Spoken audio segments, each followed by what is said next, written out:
It's hovering at about 10 degrees here, maybe less. Amazing.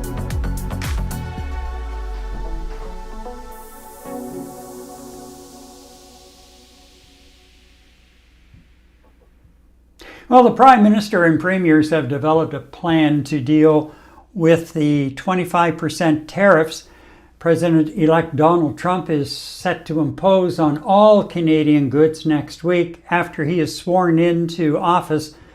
Now, from Montreal, this is Night Talk, episode 16. I'm Gary MacDonald. And I'm Eddie Tkalik, as usual, on assignment, and this time I'm in Winter Haven, Florida. Now, Eddie, just before we went on air, you were telling me that it's kind of like really living up to its name. It is. You know what? We're trying to winter down south for the first time, and I tell you what, Florida's been pretty cold of late, and I don't think it got over 10 degrees, if that, today. So it's been very overcast and a little chilly. My hands are a little cold, Gary. I'm kind of missing home. It's probably warmer there, right? No. No, not at all. And we're on the cusp of another polar vortex coming into the weekend. So anyway, well, Eddie, it's been a really busy week. And today in particular, we had the 13 premiers meeting with Prime Minister Justin Trudeau and senior cabinet ministers, and of course developing a plan of action to offset next Monday, when Donald Trump's sworn in as the 47th president of the U.S. And he has, I think, 100 executive orders ready to enforce on the first day, including a 25% tariff on all goods coming from Canada into the U.S. Now, there's cohesion within, from what I'm gleaning from today's event or meeting, there's cohesion to a degree, but there are a couple of holdouts, or at least one in particular, who is stepping back a bit, and she was the one who really gave this segment its name the other day, and that's Alberta Premier Danielle Smith. Smith actually went to Florida on the weekend, and she met with none other than President-elect Donald Trump at Mar-A-Lago, and had at least a brief conversation with him about the proposed tariffs that he's threatening to impose on Canadian goods as of Monday.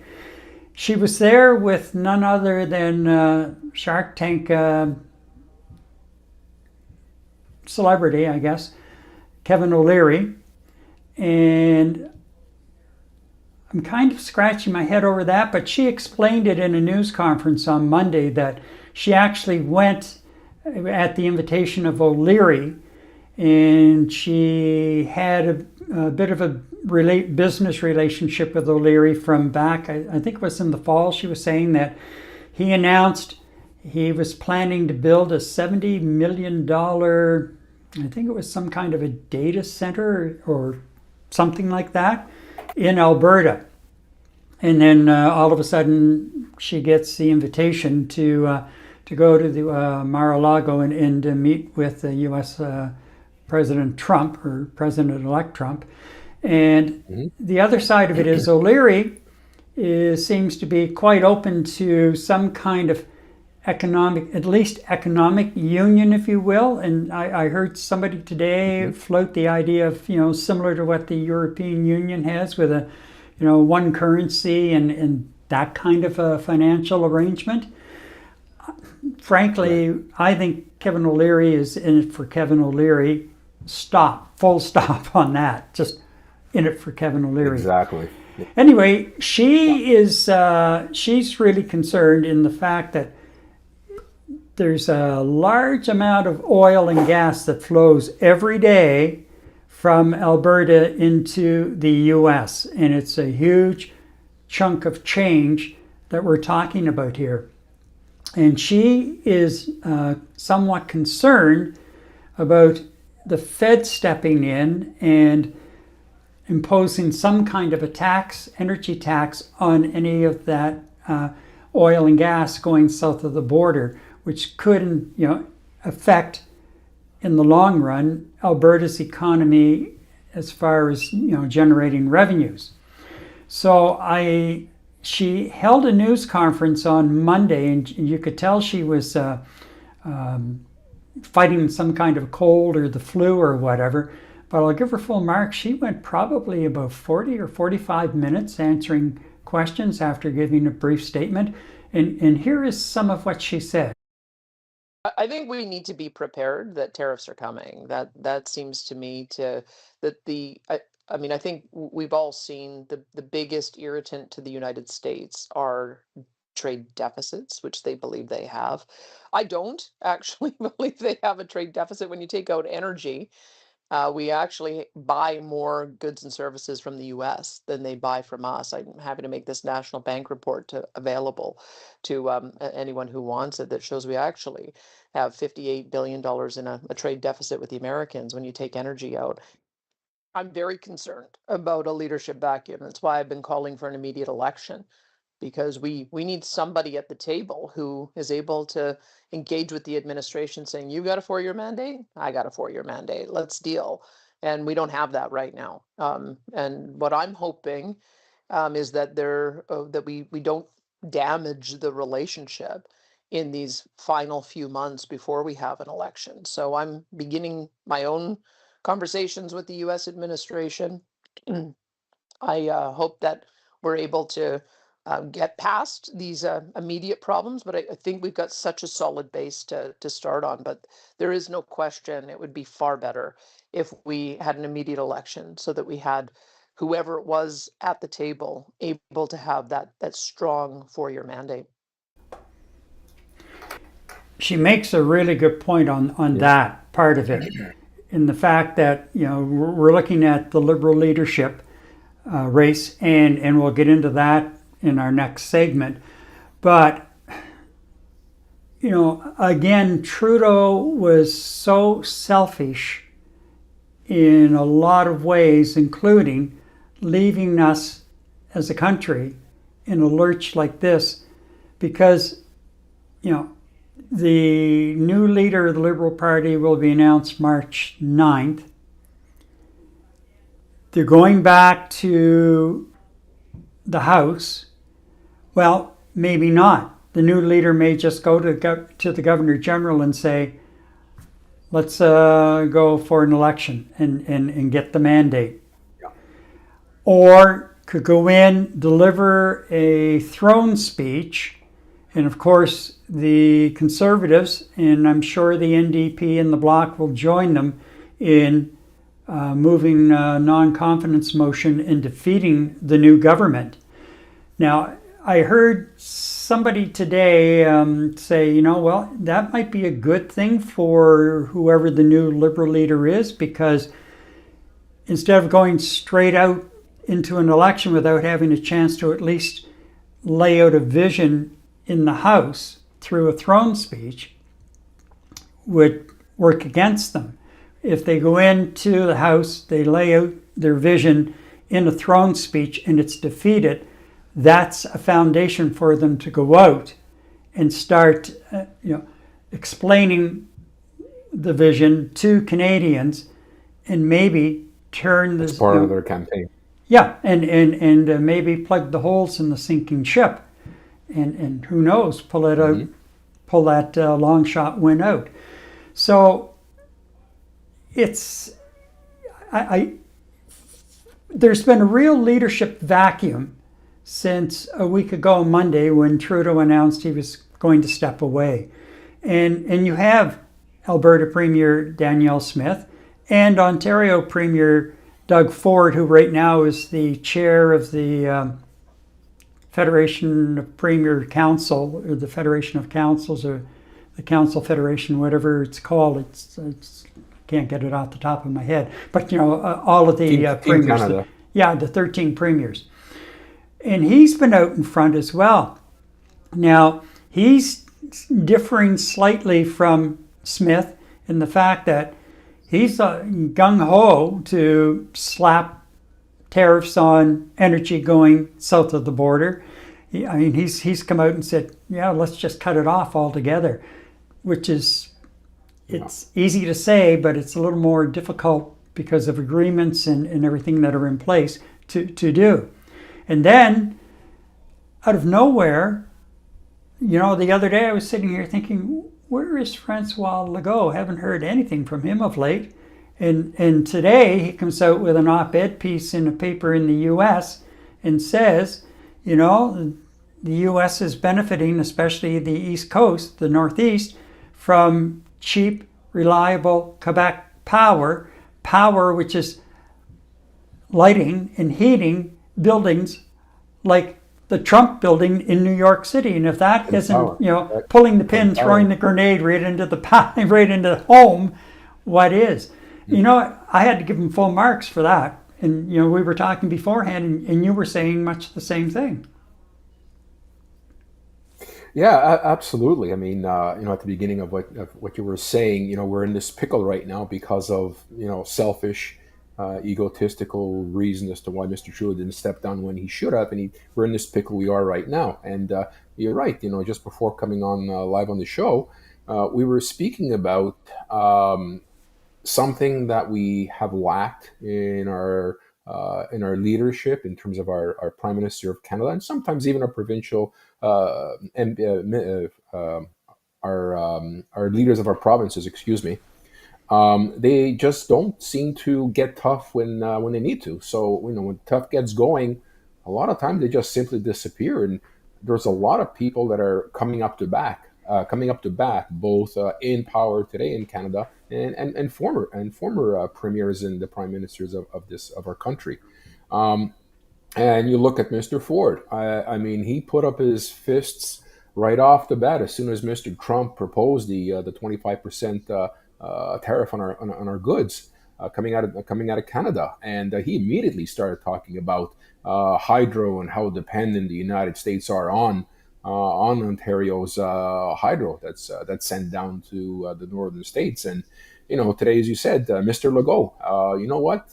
Might not agree with a lot of his visions and policies, but you know what he's doing in terms of hydropower, in terms of his deals with our eastern provinces, and now putting his foot down to Mr. Trump publicly, and basically, saying, the reason why you can take a hot bath is because of cheap hydropower coming from Quebec in your mansion, your penthouse mansion in Trump Tower.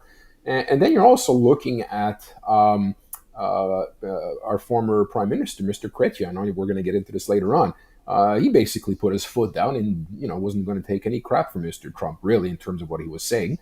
We have our former prime minister, Stephen Harper. He also leaned into a lot of the rhetoric and a lot of the stuff that Mr. Trump has been saying, making absolutely no sense in terms of this being a beneficial thing for the United States at the expense of Canada. Both countries will suffer as a result of this, right? And then you're looking at the former leader of our Green Party, Elizabeth May. Oh man, did she tear him a new one last week? But you know what? She matched rhetoric with quasi rhetoric, but she was very accurate in terms of what she was trying to convey as a message in terms of Canada being a proud sovereign state. And you kind of try to read between the lines. When you mentioned Doug Ford was not threatening, but I think he was throwing some rhetoric and saying they're going to flip the switch basically, and let's turn the power off and see what happens. I mean, you look at. I mean, warfare. It can be done in different ways and perceived different ways, right? You have military warfare, which we're all very familiar with, and then you look at what Mr. Trump is trying to propose or trying to do to basically push Canada economically to whatever, become 51st state of the United States, whatever. Um, wouldn't that be considered economic warfare? We're just not using guns and bombs. We're going to be using the power of the almighty U.S. dollar to bring a sovereign nation to its knees.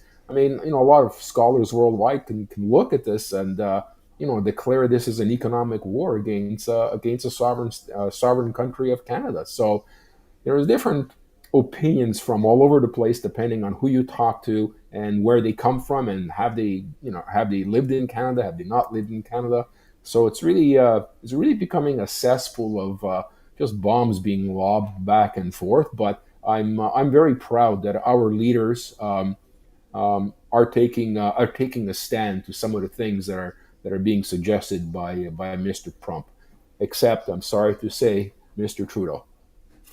Well, there's a real leadership vacuum at the federal level. Now we know that Dominique LeBlanc is working behind the scenes on the file. We know that Melanie Joly, again, working behind the scenes on the file. But overall, there has not been that one voice, that one face of the efforts at a federal level. There have been two voices at the provincial level. Again, Danielle Smith from Alberta and Doug Ford from Ontario. And as they say, Doug Ford is like a street fighting politician kind of individual. And he was the first to just say, you're threatening my province, you're threatening my country, and it's not going to happen. We're going to fight back. And what does he show up with today Yep. at the Premier's meeting? But a hat done in blue, same style as the MAGA hats with Canada is not for sale. And I was just thinking about that, the blue with the white lettering and everything. It looked more like really Toronto Maple Leaf colors. And we all know what that's. True. True. But, in all seriousness, he was sending a message. And he is, like, as I say, a scrapper. Just one of these old style political scrappers. And, he's up for a fight. And he's not going to let Trump and his squad roll over Ontario, nor is he going to allow them to roll over Canada as well.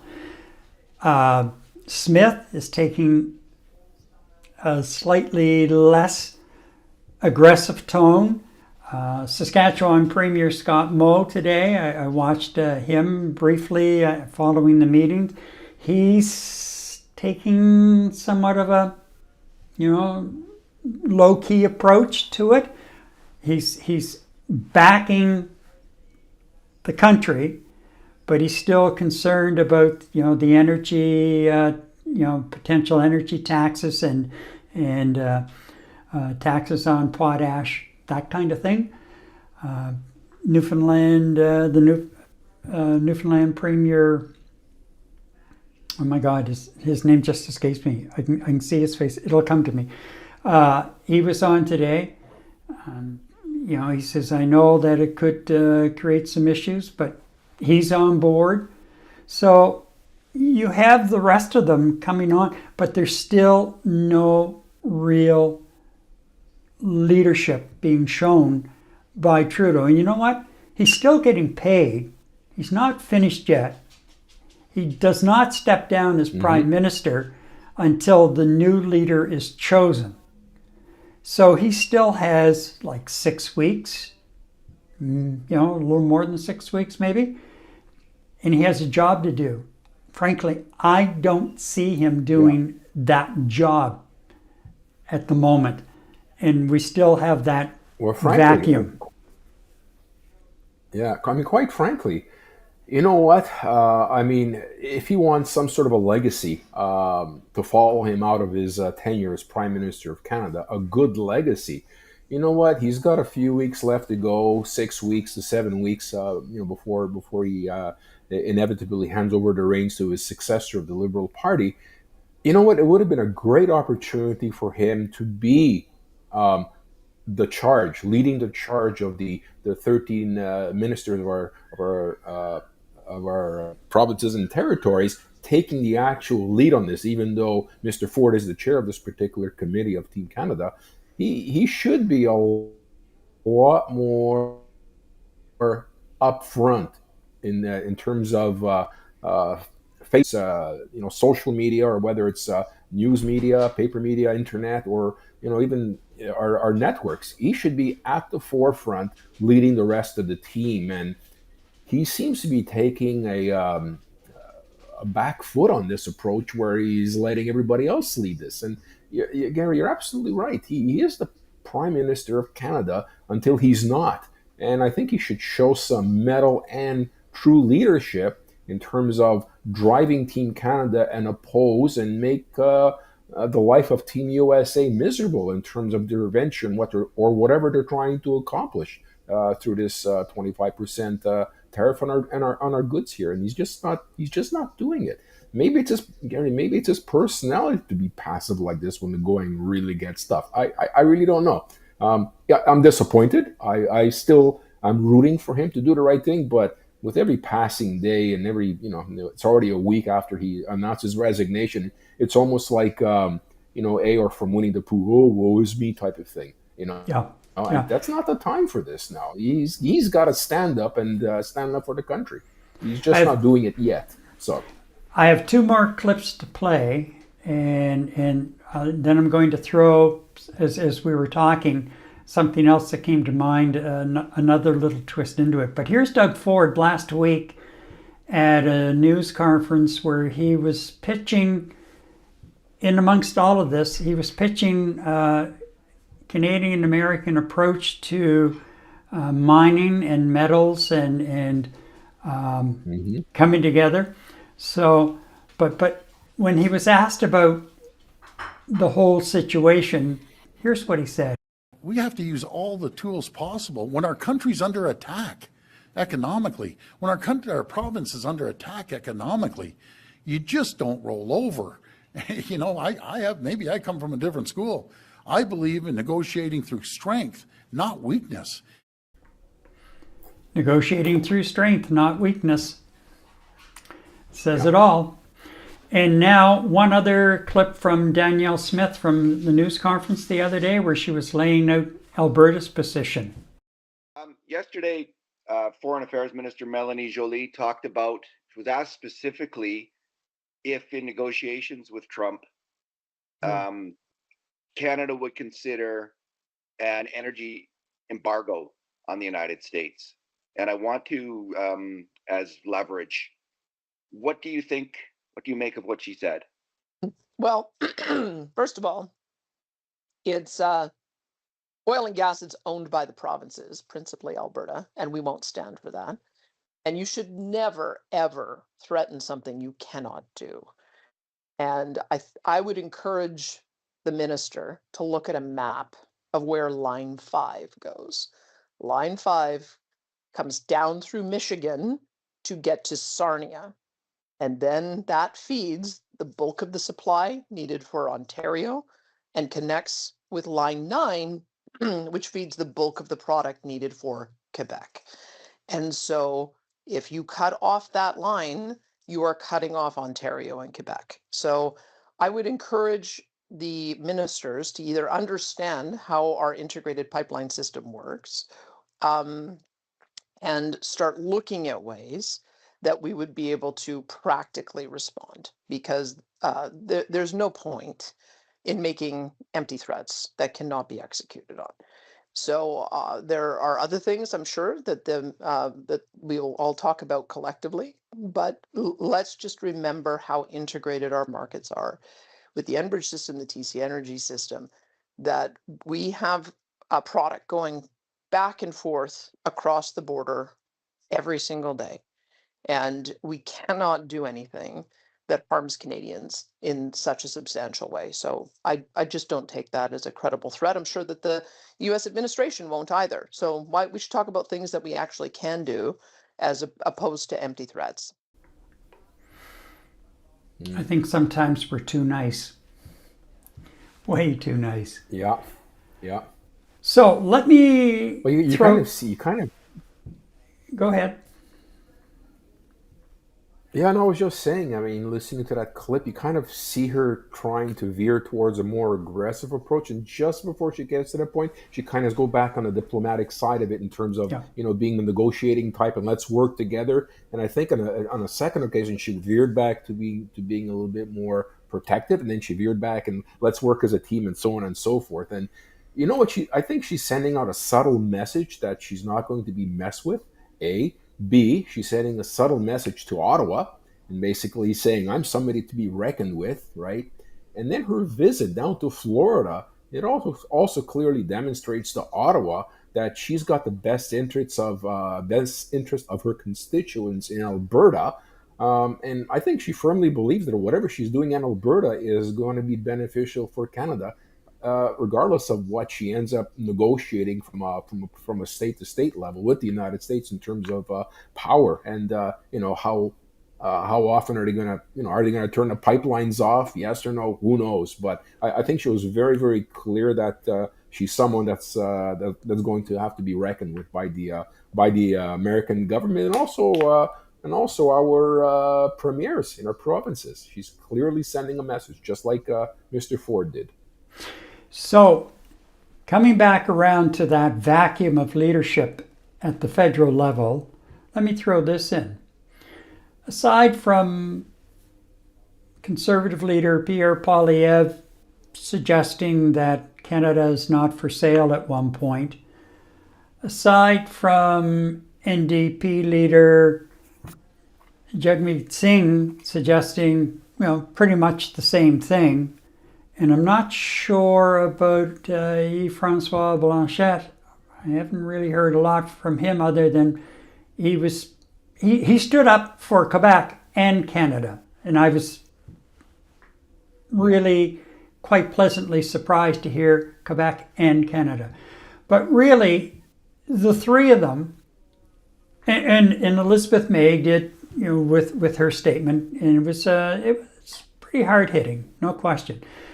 But why are they not suggesting to the Prime Minister, we're all here, what can we do to help you help Canadians and put this thing to rest for the benefit of Canadians and our American neighbors, who a lot of them bought into Trump's rhetoric during the election campaign, and all of a sudden they're all beginning to realize, oh, wait, this is not what he said it was going to be. But where at least make the offer. Now, maybe they have quietly behind the scenes, although, yeah, I'm not so sure about that. I think there's that much bad blood coming out of the House of Commons and question period and everything over the last couple of years that they're not there. But the thing of it is, they are leaders of parties representing Canadians. They've had Canadians who voted for them and put their faith in them to do what's best, not only for the person voting for them, but for the country as a whole. Mm-hmm. And is this not a point in time where all parties should be on board, and the opposition parties, the leaders standing behind the Prime Minister, which is tough if the Prime Minister is nowhere to be found, but standing behind the Prime Minister and saying, we're all in this together and we are here to fight for and do what is best for all Canadians. You put the partisan politics aside. I don't see that. And again, that goes back like especially the last 2 to 3 years have been just such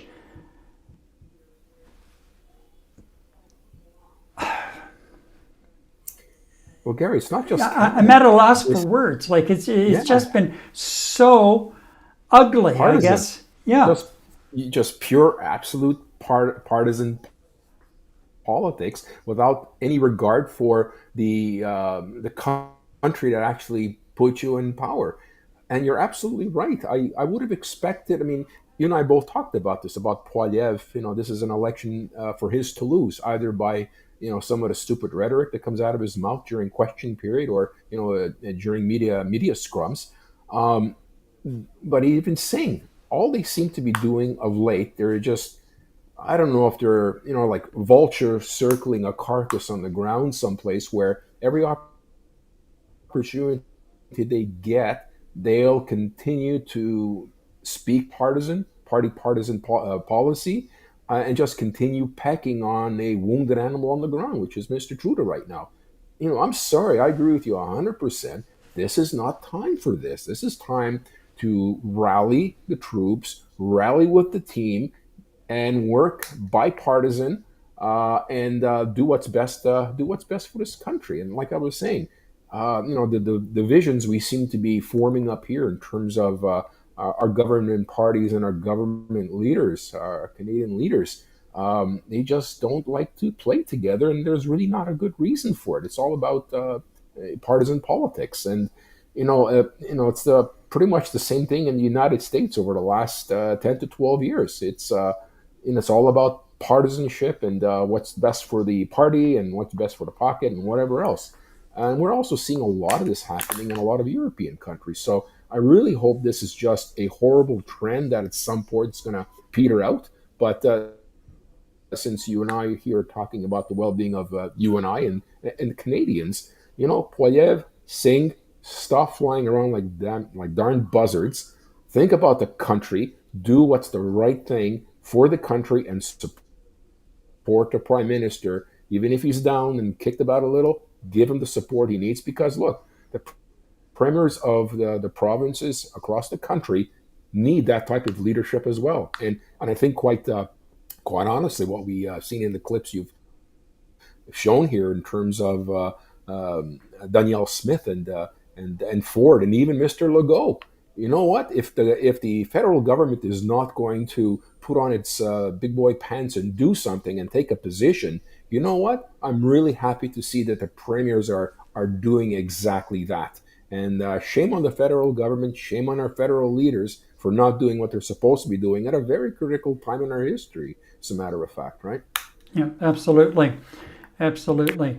And before we go any farther down the road, if you have a comment, if you agree with what we're saying, disagree, you have some ideas as to how we could make our views known to the U.S. and make them realize, and Trump realize that he's going down the wrong road, then by all means leave a comment. We'll bring your comment up on the screen. We'll have a discussion about it. We want to hear from you. So if you have any thoughts on this particular issue or anything else we're discussing this evening, because we will be discussing the federal Liberal leadership here in a moment, and we will be taking a quick look at the last couple of days before Trump is sworn in as the 47th president, and the fact that the unelected president, Elon Musk, has been dipping his finger in politics overseas. So we'll have a bit of a discussion on that as well. So by all means, leave us your comments, and we will we'll get them on, and we'll have a discussion about them. We want that feedback from you. So please, and oh, wow, we already have one. So let's just see now. Let's go down here, and my mouse went to sleep. There we go. All right. Okay. Hey guys, good job with your YouTube videos, Thriller Script Master. Well, thank you very much. I appreciate the feedback on that. Thank you. Thank All you. right. So it's going to be interesting to watch this unfold over the next 2 or 3 days, and watch what happens over the weekend. But Monday, Trump says he has 100 executive orders, and one of them is dealing with the 25% tariffs on all goods coming across the board. And something else that the other day, a representative of the Canadian Automobile Manufacturers Association said, nobody's really stopped to think this through, because the carts are going back and forth across the border for one vehicle back and forth across the border into Mexico and back, and 3, 4, 5 times before that vehicle is finally fully assembled. So is that if that's the case, each time it goes across, and the tariffs get added on both sides of the border, like, how much is that vehicle going to end up costing somebody? So there are all sorts of things, and Exactly.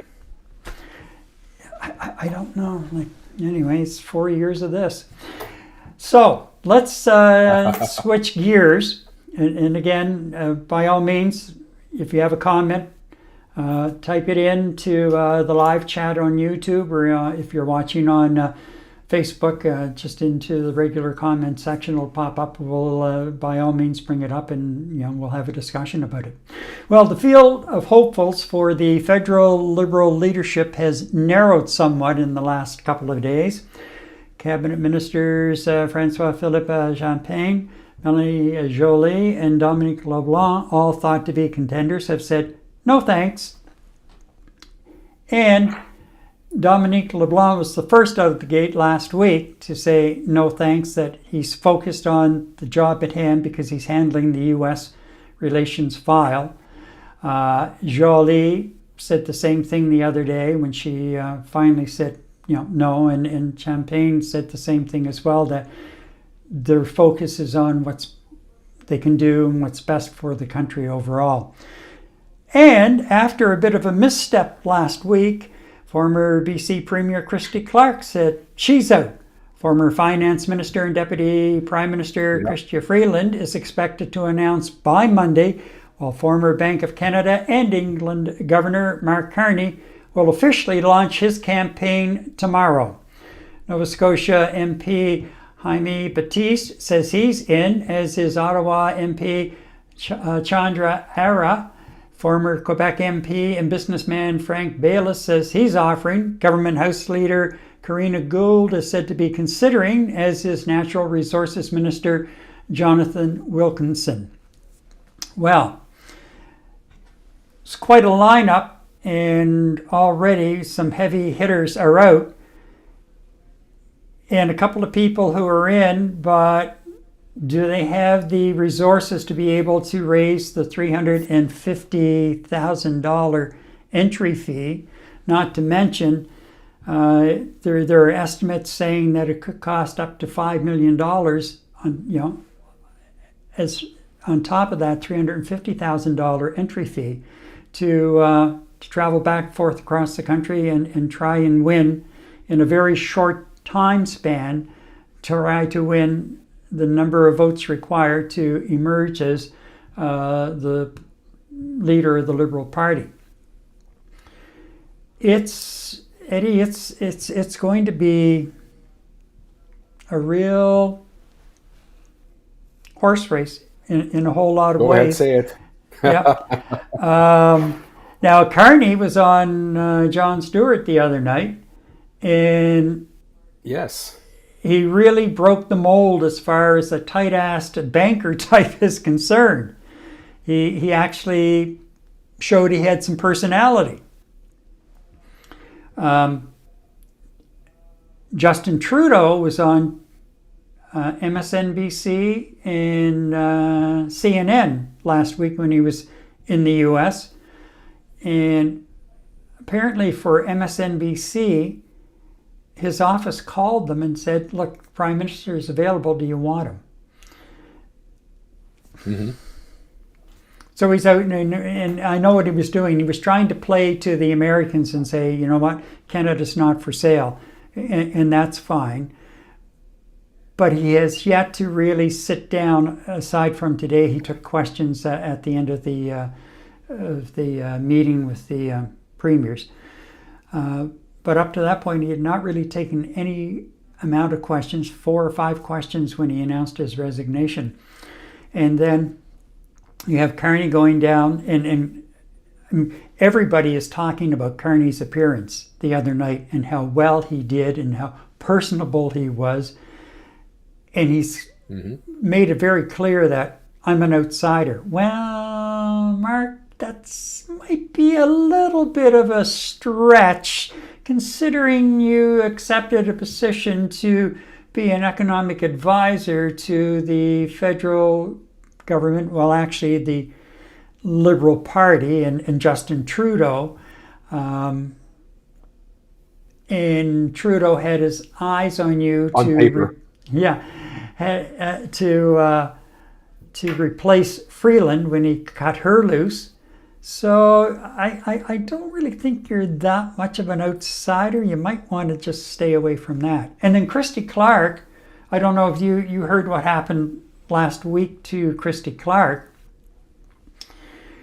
She went on a CBC podcast Friday afternoon, and they asked her again about, a lot of people in the Liberal Party are saying, well, she's a conservative. She had a Conservative Party membership for the last leadership convention. She supported Jean Charest.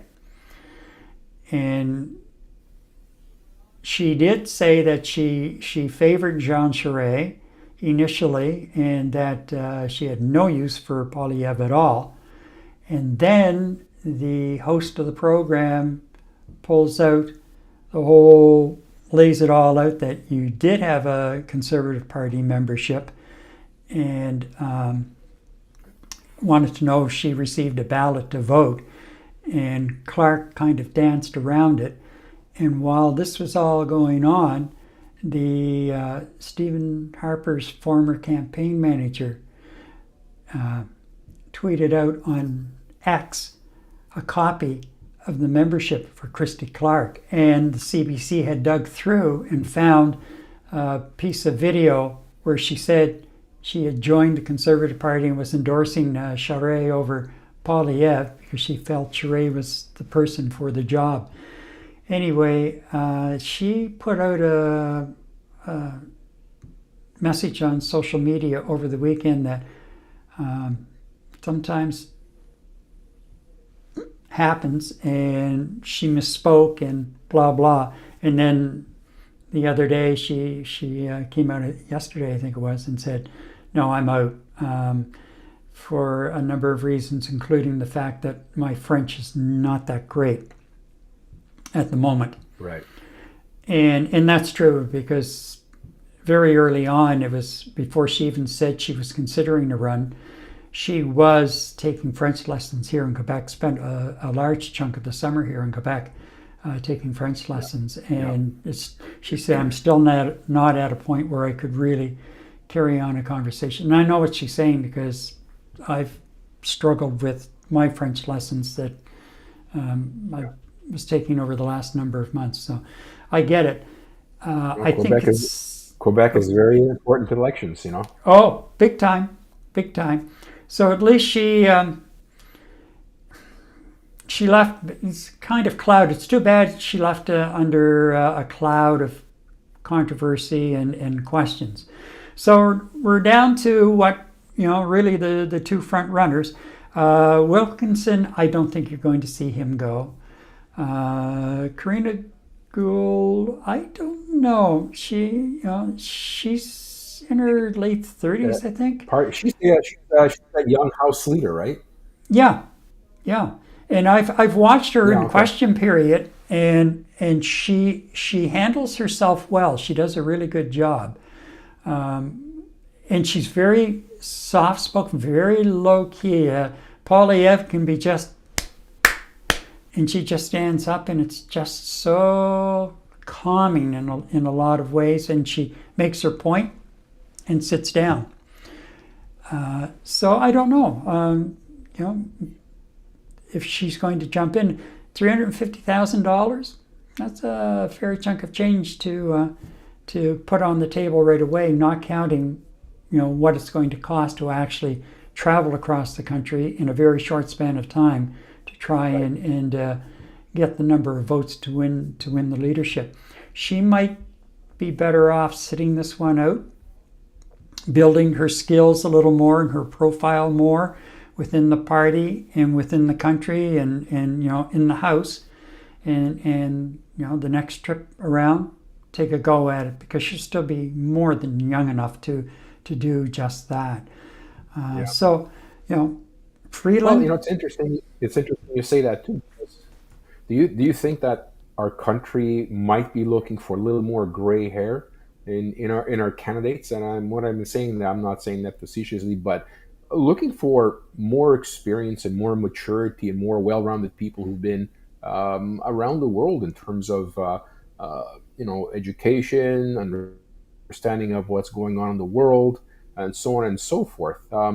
You look at Carney, who's coming with a considerable amount of experience in the financial sector, and what on the forefront of everybody's mind right now is how poorly Canada's economy is performing these days. Maybe Mark Carney is the right guy to bring on board because he's definitely had gray hairs as being part of the Bank of Canada and former head of the Bank of England. So that's quite a bit of experience you're looking at there. Chrystia Freeland, by the same token, she's not a slouch. I mean, she's quite a bit younger than Mr. Carney, but she's no slouch. And being the deputy prime minister and the former finance minister, there's quite a bit of experience there. But look at somebody like Katrina Gould, present House leader, who you mentioned she's in her late 30s right now. Doesn't that kind of give you the persona of a young Mr. Trudeau before he threw his hat in the ring to become the prime minister of Canada? I think he was about pretty much the same age as her, maybe a little older. And I think maybe Canadians might be a little wary about electing, or Liberals might be a little wary about first electing someone as young as the House leader. And then if you put her against the incumbent leaders of the Conservative Party, the NDP, and the Bloc Québécois, she may end up struggling if Canadians are looking for something with a little more maturity and experience. So I think you're absolutely right about her. Maybe she should not throw her hat in the ring and back off, gain some more experience, and there will be more elections. And at that time, she will be ready. Yep. Now the others, Jaime Batiste, the Nova Scotia MP, Indigenous, he says he's raised about $40,000, I think, just over the weekend on the phones. At the very least, he wants to get his name out there and give Indigenous people, a boost in that respect as well. Mm-hmm. And maybe this is not the time for him. He needs a little more time to build that profile as well. Frank Baylis, here in Quebec, former MP, he sat for one term and successful businessman. I watched him 2 weeks ago when he said he was thinking about it. I was quite impressed with him, with the way he handled himself on camera and the way he responded to questions. And I thought he did quite well. And Wilkinson, I think he's kicking the tires, but I just don't think he's going to go. And then Chandra Ayer, MP, backbench MP from Ottawa. I watched him last Friday on Power and Politics with Dave Cochran, and some of his ideas are, he's talking about moving to the center. Well, a couple of his ideas probably for the climate right now are a little more than center, and they're a little more right center. And he doesn't speak French, and he makes no bones about it, makes no apologies for it. He says, why do I need French? Really? And that's the way he left it. Yeah. So, good luck. He said he has quite a large sum of money left in his bank account from his last campaign for starters. And at that point, it hadn't been announced yet just how much it was going to cost to enter the race. So anyway, the hopefuls have until January 23rd to declare their candidacy. People who want to vote Liberal Party members who want to vote have until January 27th to register. And the new leader will be announced on March 9th. And of course, Parliament's scheduled to come back on March 24th. So that is going to be something to watch and see exactly how that's all going to handle out. As far as, will we have a speech from the throne, or will we have a leader who says, you know, to hell with it, I'm going straight to the polls? It's going to be interesting to see how they handle that one. Right. Any way you look at it, we're going to the polls this spring, because even if the new leader goes with a throne speech, there'll be a non-confidence motion, and that'll be the end of it all. So, Yeah. Now, while all of that's happening up here, and all of the swirl is going around up here with all of that, of course, Monday's the big day. Donald Trump will be sworn in as the 47th President of the United States. He is reported to have over 100 executive orders to implement on his first day, including, of course, the threatened tariffs on all Canadian goods. He has also been making noise about Canada becoming the 51st state, taking Greenland and the Panama Canal, and threatening tariffs against the European Union. Meantime, Donald Jr. spent a couple of disastrous days in Greenland in what can best be described as, I said, a disastrous promotional trip. Down to the staged photo op where they rounded up a bunch of people, and it turns out that most of the people they Homeless rounded up, people. gave them a free lunch and MAGA hats, and got them to line up for a picture or a couple of pictures. And there were a couple of other missteps over there, I guess, as well. So it wasn't all as great as what perhaps it was, they let it on to be. So Are you reserving comment, Gary? I am. I'm trying to be a little bit nice, because we also have the unelected president, Elon Musk, wading into German politics. If you're ready for this one, by interviewing the leader of the ADF. And the ADF is an extreme right-wing party in Germany. And of course, Germany goes to the polls next month. I believe it's February 23rd. So I had a chance to speak with our contributor earlier today in Germany, in Dusseldorf, and Christian Falk, and got the lowdown as to what people are saying, what the feeling is over there. And you know what? You might be a little bit surprised by a couple of the comments coming from Christian. So, well, you can see Musk supports the entire right-wing populist party family in Europe. You see it already in the UK, where he also includes the British radical right Reform UK with their leader Nigel Farage. And the fact is that here in Germany, I would say we call him, or the US calls him, the richest man in the world. He appears to have his own economic interest, first of all, right?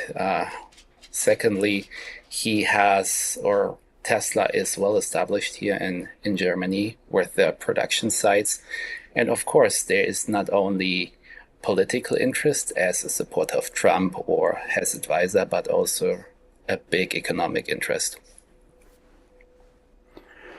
So roughly 200,000 users logged onto the social media platform X to listen to this interview, and the support that Musk seemed to be giving the party in general. And he's also been tearing strips off a lot of other leaders in Europe. How is that playing overall? I mean, you see divided reactions. Of course, the far left has its own opinion about the interference of his comments here in Europe. They claiming that he is trying to influence inner German politics, which he obviously is doing. But all over, it's received quite well when you see people here in Germany, the general people. Basically, most of the people he's addressing actually the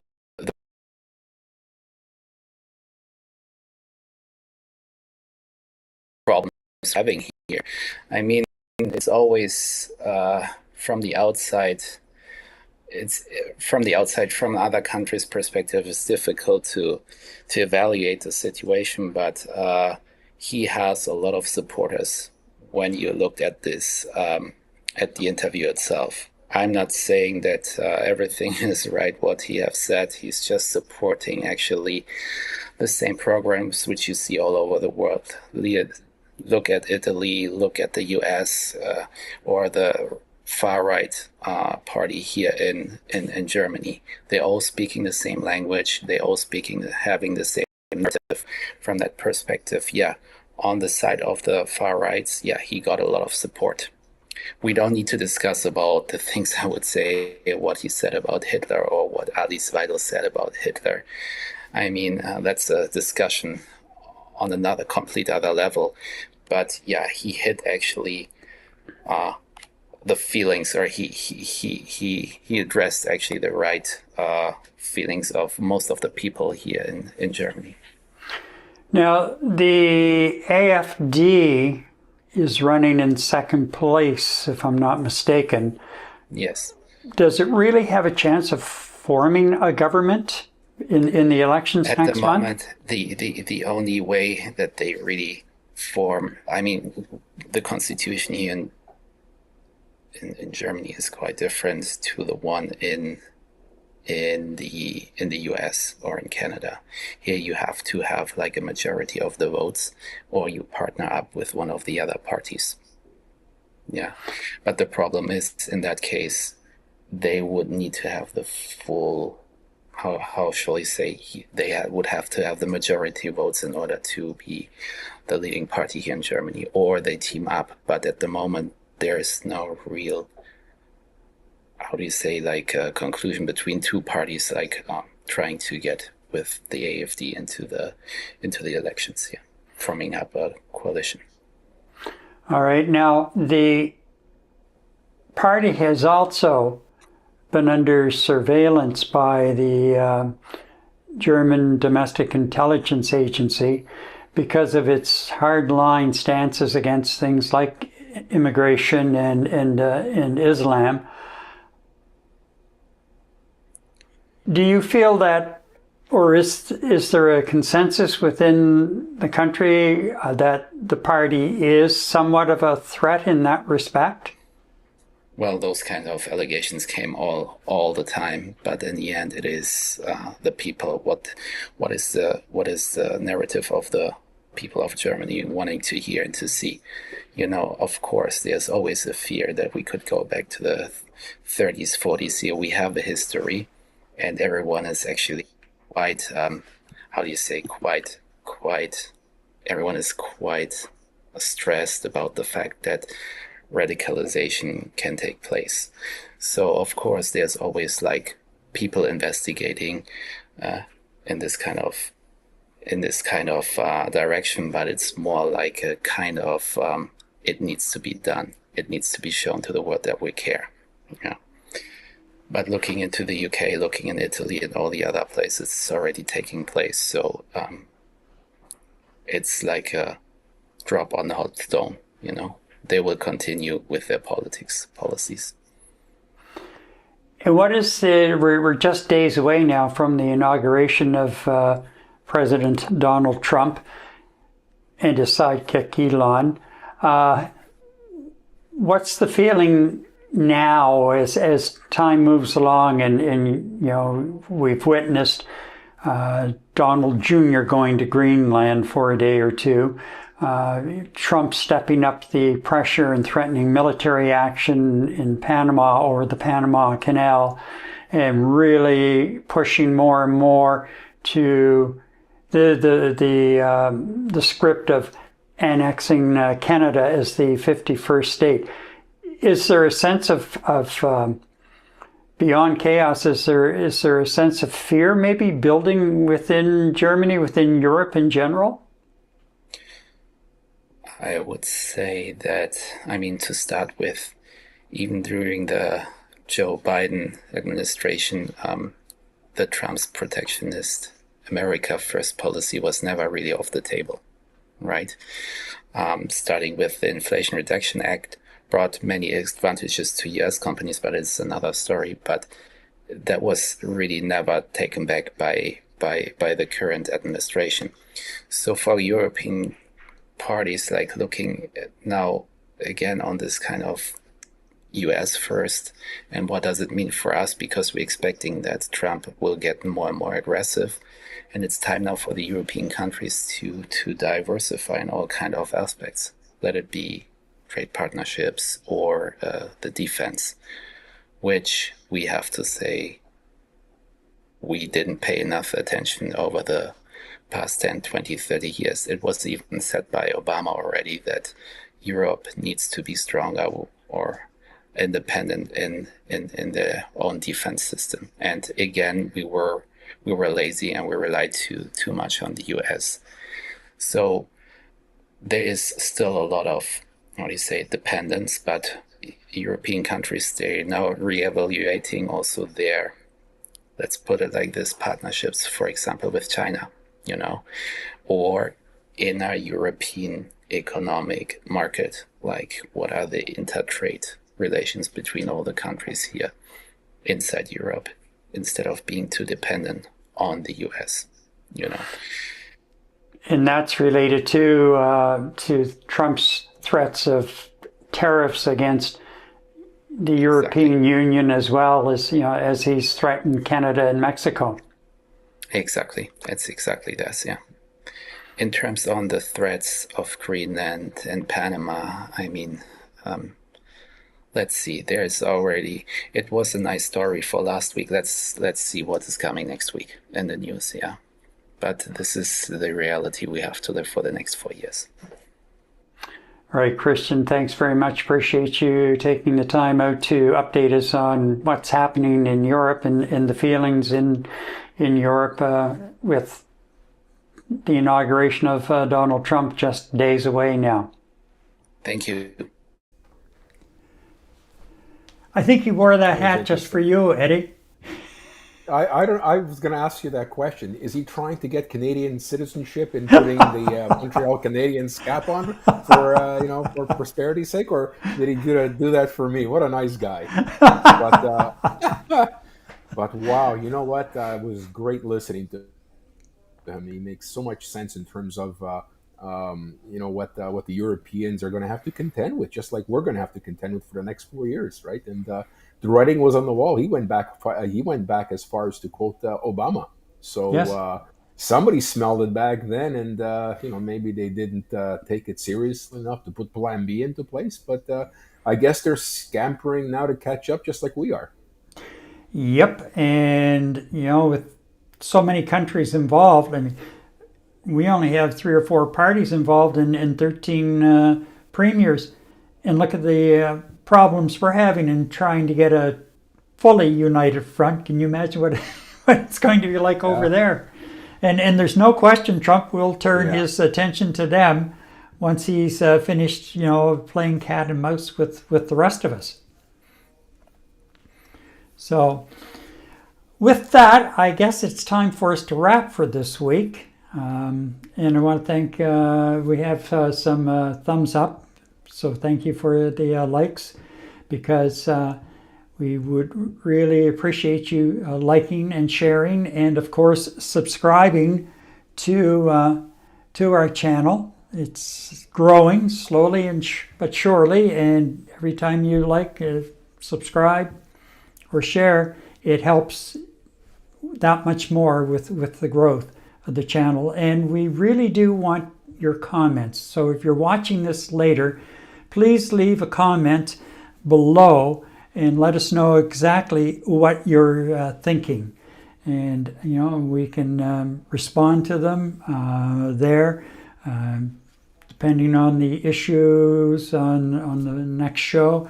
We can bring those into part of the conversation as well, because the more feedback we get, the more comments we get, the better the show becomes with everybody involved in all kinds of differing points of view.